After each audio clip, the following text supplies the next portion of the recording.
അഹമ്മദാബാദിലെ ഇടുങ്ങിയ തെരുവുകളിൽ പൊടിപടലങ്ങൾക്കിടയിലൂടെ ഓടി നടന്ന ആ പയ്യന്റെ കണ്ണുകളിൽ അന്ന് തിളങ്ങിയിരുന്നത് ഗുജറാത്തിന്റെ കൊടും ചൂടിനേക്കാൾ വലിയൊരു ആവേശമായിരുന്നു. തുണി വ്യാപാരിയായ അച്ഛന്റെ 8 മക്കളിൽ ഒരാളായി 1962 ജനിക്കുമ്പോൾ ഗൗതമിനു ചുറ്റും സമ്പന്നതയുടെ കൊട്ടാരങ്ങളൊന്നും ഉണ്ടായിരുന്നില്ല.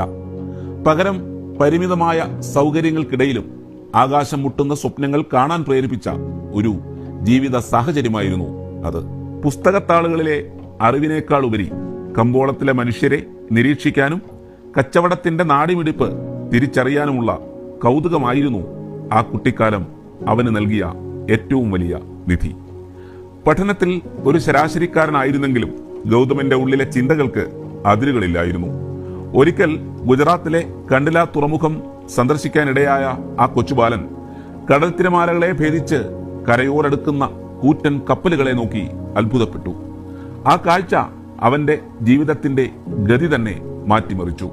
ഒരിക്കൽ ഇതുപോലെ ഒരു തുറമുഖം എന്റേതാകും എന്ന് ആ കുഞ്ഞു മനസ്സ് മന്ത്രിച്ചിട്ടുണ്ടാകണം. കൂടെയുണ്ടായിരുന്ന സുഹൃത്തുക്കൾ അത് കേട്ട് പരിഹസിച്ച് ചിരിച്ചിരിക്കാം. പക്ഷേ വിധി ആ ബാലന് വേണ്ടി കാത്തുവച്ചത് ചരിത്രപരമായ മറ്റൊരു നിയോഗമായിരുന്നു. കോളേജ് പഠനം പാതി വഴിയിൽ ഉപേക്ഷിച്ചുകൊണ്ട് തന്റെ 18-ാം വയസ്സിൽ വെറും 100 രൂപയുമായി മുംബൈ എന്ന സ്വപ്ന നഗരത്തിലേക്ക് അവൻ വണ്ടി കയറിയത് ഒരു വലിയ പോരാട്ടത്തിന്റെ തുടക്കമായി ആയിരുന്നു.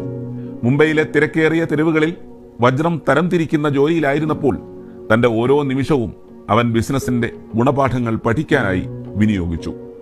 അവിടെ ഇരുന്ന് വജ്രത്തെക്കാൾ വിലയുള്ള ഒരു സത്യം അവൻ മനസ്സിലാക്കി.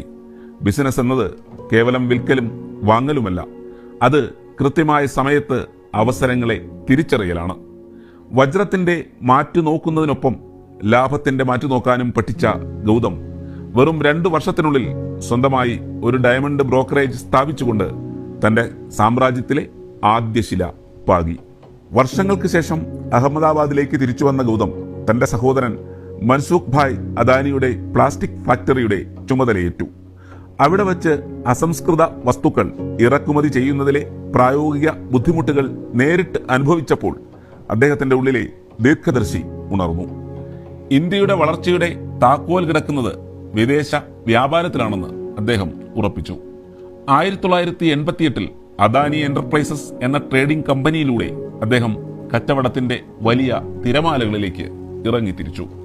പക്ഷേ വിധിയുടെ യഥാർത്ഥ മാന്ത്രികത തെളിഞ്ഞത് 1995 ഗുജറാത്ത് സർക്കാർ മുന്ദ്ര തുറമുഖത്തിന്റെ നടത്തിപ്പ് സ്വകാര്യ മേഖലയ്ക്ക് നൽകാൻ തീരുമാനിച്ചപ്പോൾ അനുഭവ പരിചയമില്ലാത്ത ഗൗതം അദാനി ആ വെല്ലുവിളി ഏറ്റെടുത്തു.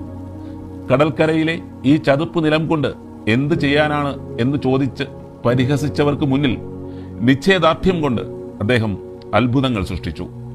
ഇന്ന് ഇന്ത്യയിലെ ഏറ്റവും വലിയ സ്വകാര്യ തുറമുഖമായി മുന്ദ്ര മാറിയപ്പോൾ പരിഹസിച്ചവരുടെ കണ്ണുകൾ തള്ളിപ്പോയി. ഇന്ന് ഭാരതത്തിന്റെ മണ്ണിലേക്ക് എത്തുന്ന ഓരോ വലിയ ചരക്കും നീങ്ങുന്നത് അദ്ദേഹം പടുത്തുയർത്തിയ ആ കരുത്തുറ്റ ജലപാതകളിലൂടെയാണ്. ഗൗതം അദാനിയുടെ ജീവിതം ഒരിക്കലും പൂമത്തയായിരുന്നില്ല. 2 തവണ അദ്ദേഹം മരണത്തിന്റെ നിഴലിൽ നിന്ന് തലനാരിഴയ്ക്കാണ് രക്ഷപ്പെട്ടത്.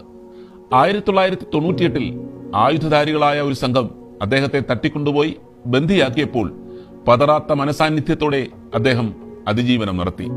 പിന്നീട് 2008 ആ കറുത്ത രാത്രിയിൽ മുംബൈ താജ് ഹോട്ടലിൽ ഭീകരാക്രമണം നടക്കുമ്പോൾ തൊട്ടടുത്ത് വെടിയൊച്ചകൾ മുഴങ്ങുമ്പോഴും അദ്ദേഹം മരണത്തെ മുഖാമുഖം കണ്ട് ഹോട്ടലിന്റെ താഴത്തെ നിലയിൽ കഴിച്ചുകൂട്ടി. പിറ്റേന്ന് പുറത്തെത്തിയപ്പോൾ അദ്ദേഹം ലോകത്തോട് പറഞ്ഞു, എന്റെ ജീവിതം ഒരു ബോണസാണ്. ആ ബോണസ് അദ്ദേഹം ഉപയോഗിച്ചത് തന്റെ രാജ്യത്തിന്റെ വികസനത്തിനു കൂടി വേണ്ടിയായിരുന്നു. ഒരു സാധാരണ ഗുജറാത്തി പയ്യനിൽ നിന്ന് ആഗോള വ്യവസായ ചക്രവർത്തിയിലേക്കുള്ള ഈ യാത്ര നമ്മോട് പറയുന്നത് ഒന്നേയുള്ളൂ: പരാജയങ്ങളെയും പരിഹാസങ്ങളെയും ചവിട്ടുപടികളാക്കി മാറ്റുന്നവന്റെ മുൻപിൽ ലോകം എന്നും വഴിമാറിക്കൊടുക്കും.